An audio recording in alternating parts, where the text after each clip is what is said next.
Isang batang lalaki ang sobrang nakakahanga. Kaya niyang mamuhay sa kagubatan. Habang siya'y naglalakad patungo sa kanyang pupuntahan, kanyang tinatabasan ang kanyang dinadaanan.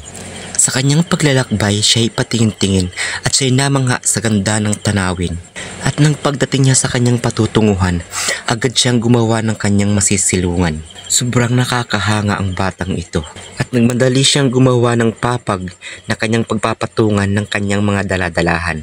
Kumuha siya ng bagin, kahoy, at ito ang ginawa niyang papag. Sa pamamagitan ng mga bagin, ito ang kanyang itinali sa mga kahoy na pinutol-putol at pagdikit-dikitin upang maging matibay ang kanyang ginagawang papag.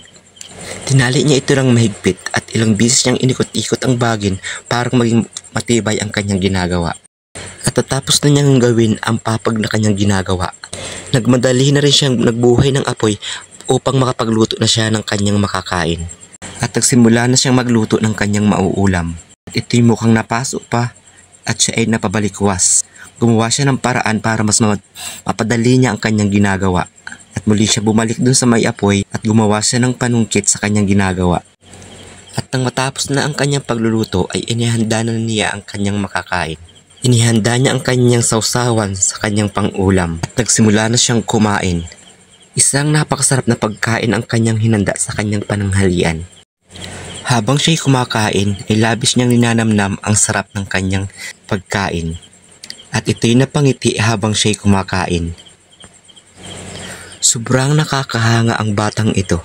Kahit siya'y nag-iisa ay nakagawa siya ng paraan upang siya'y mabuhay na mag-isa. Labis niyang ninanamnam ang kanyang pagkain. At mukhang ito'y nag-iisip. Masaya siyang kumakaing mag-isa. At inihanda na niya ang kanyang tubig na inumin.